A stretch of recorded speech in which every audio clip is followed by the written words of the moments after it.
আজ দেশ জুড়ে পালিত হচ্ছে দোল উৎসব। ঠিক সেই মতো বীরভূম জেলার নানুরে বিশেষ অনুষ্ঠানের মাধ্যমে পালিত হলো বসন্ত উৎসব। একে অপরকে রাঙিয়ে আবির খেলায় মেতে উঠেছে নানুরের এলাকাবাসীরা। নানুরের এই বসন্ত উৎসবে আবির খেলায় মেতে উঠেছিলেন বীরভূম জেলা পরিষদের সভাধিপতি কাজল শেখ। নানুর বাসস্ট্যান্ড এলাকায় পদযাত্রায় মধ্য দিয়ে ছোট্ট শিশুদের নিয়ে বসন্ত উৎসবে মেতে উঠেছিলেন বীরভূম জেলা পরিষদের সভাধিপতি কাজল শেখ।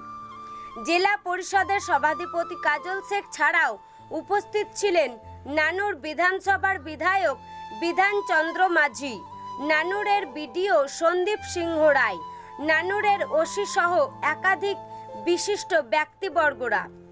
এই বসন্ত উৎসবে সাংবাদিকদের মুখোমুখি হয়ে জেলা পরিষদের সভাধিপতি কাজল শেখ বলেন, যেহেতু ইসলাম ধর্মের রমজান মাস চলছে, সেহেতু আজ শুক্রবার জুম্মার নামাজ পড়তে যাওয়ার সময় চলছে। মুসলিম ধর্মাবলম্বী মানুষ যারা নামাজ পড়তে যাবেন তাদের গায়ে যেন আবির না দেওয়া হয়, সেটাকে সবার লক্ষ্য রাখা দরকার। কারণ আনন্দের দিনে যেন কোনো নিরানন্দ না হয়, এই আবেদন জানান বীরভূম জেলা পরিষদের সভাধিপতি কাজল শেখ। বীরভূমের নানুর থেকে কার্তিক ভান্ডারীর রিপোর্ট, তারাপীঠ টিভি। রবীন্দ্রনাথের ভাবনায় এটা একটা মনের উৎসব। বসন্তের আগমনের সঙ্গে সঙ্গে মানুষের মনের মধ্যে একটা উদ্যম উদ্দীপনা সৃষ্টি হয়। সারা বাংলার প্রত্যেকটি প্রান্তে জাতি ধর্ম বর্ণ নির্বিশেষে, উচ্চ নিচ নির্বিশেষে সকল সম্প্রদায়ের মানুষের একটা জনসমাগম হয় এবং এটাকে ভিত্তি করে সারা বাংলার প্রত্যেকটি প্রান্তে আজকের দিনে দোল উৎসব পালিত হচ্ছে।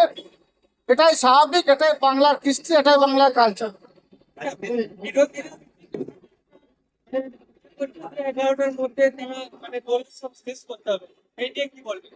দেখুন, বিরোধীরা কি বলছে সেটা নিয়ে আমরা চিন্তিত নই।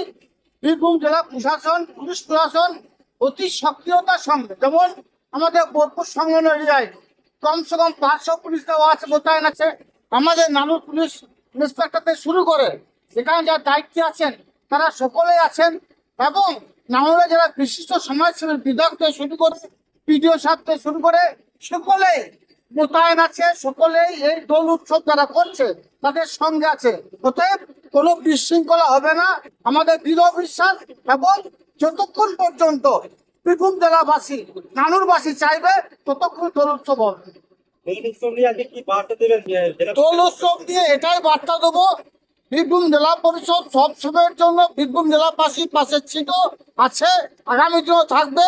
সঙ্গে সঙ্গে কথা বলবো, যেহেতু এটা রমজান মাহিনা চলছে, সেহেতু যারা দোল উৎসব পালন করছে, আজকে জুম্মার দিন যখন জুম্মার নামাজ পড়তে যাবে সেই টাইমে তাদের বস্ত্রে বা তাদের গায়ে যেন দোলের আবির না দেওয়া হয়, সেটাকে সকল লক্ষ্য রাখার জন্য বলবো। তার কারণ এটাকে নিয়ে একটা উন্মাদনা সৃষ্টি হয়েছে সারা বাংলা জুড়ে। এই আনন্দের দিনে যেন নিরানন্দ না হয়, এটা সকলের কাছে আমি আবেদন রাখবো আমাদের মাধ্যম দিয়ে।